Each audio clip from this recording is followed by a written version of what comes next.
Some mistakes don't go away. You replay them again and again, wishing you could go back, wishing you could undo one moment, but you can't. And the worst part is you knew better. That's exactly where Peter found himself. You know that feeling when you realize you messed up, not a small mistake, something deeper, something you can't ignore. You replay the moment, what you said, what you did, what you should have done instead. And no matter how many times you think about it, you can't change it. Now imagine this. You promised you would never fail.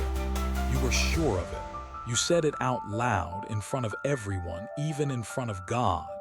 And just hours later, you did the exact thing you said you never would. That's where Peter is. It's night in Jerusalem, cold, tense.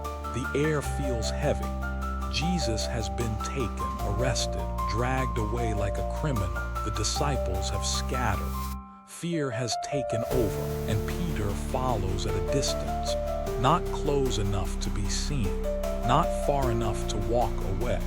He enters the courtyard. A fire burns in the center.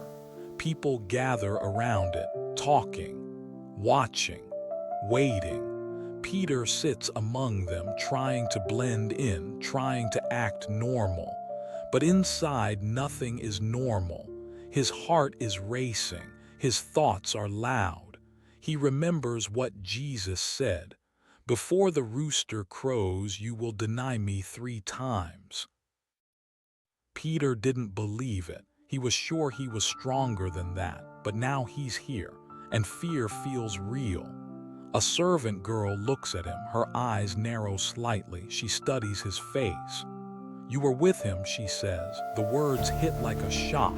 The moment has arrived. This is it. This is the line, and suddenly everything inside him tightens. If he says yes, he could be arrested, beaten, killed. If he says no, he walks away, safe. One answer, that's all it takes, and Peter says it. "I don't know him." The words leave his mouth quickly, almost automatically. And just like that, it's done. But something inside him shifts, a crack, a quiet one, but real. He looks at the fire, avoids eye contact, tries to move past it, but the moment stays. It doesn't disappear. A little later, someone else notices him. Ray, one of them. Again, the same pressure, the same choice. This time it's easier. I am not. Stronger, faster, less hesitation. The second denial comes quicker than the first. And the crack inside him grows. You ever notice that? The first mistake feels heavy. The second comes easier. Not because it's right, but because you already crossed the line. Time passes. The night feels longer. Then someone else speaks. More confident this time. "Surely you are one of them." Now people are listening. Now it's louder. Now it's dangerous. And Peter reacts, not with fear anymore, but with force. I don't know the man, not just denial, distance.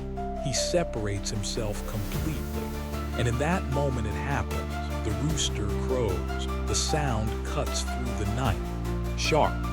Final. And suddenly everything stops. Because Peter remembers, not just the words, but the moment Jesus said them, the calm in his voice, the certainty, and now it has happened. Exactly as he said, Peter freezes. The noise of the courtyard fades, the fire, the voices, the movement. None of it matters anymore. Only one thing remains, truth, and then something even heavier. Jesus turns. From across the distance, their eyes meet. No words, just a look, not anger, not rejection, something deeper. A look that sees everything. The fear, the failure, the weakness, and still does not turn away. That's what breaks Peter, not the mistake, not the rooster, the look. Because in that moment he realizes something. He didn't just fail himself. He failed someone who loved him, and that kind of failure hits deeper. Peter stands up. He can't stay there. He walks away. faster until he's outside, alone, and then it comes, the weight, the realization, the truth he can't escape. He begins to weep, not quietly, not controlled, deep, painful, real. This is what guilt feels like. Not just regret, but the ache of knowing you were capable of more. Maybe you've felt that. Maybe there's a moment in your life you wish you could undo. A decision, a word, a failure. And no matter how much time passes, it still comes back. But here's what makes this moment different. Peter's story doesn't end here, because failure was never the end of his story. Days later, after the cross, after the silence, after everything felt lost, Jesus meets him again. Not to condemn him, not to remind him of what he did, but to restore him. Do you love me? 3 times, one for each denial, not punishment, restoration.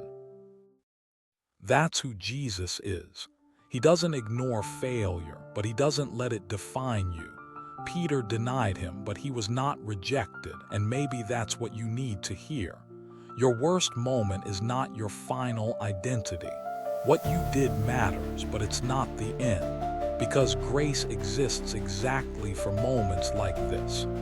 Peter wept that night, but later he stood strong, not because he was perfect, but because he was restored.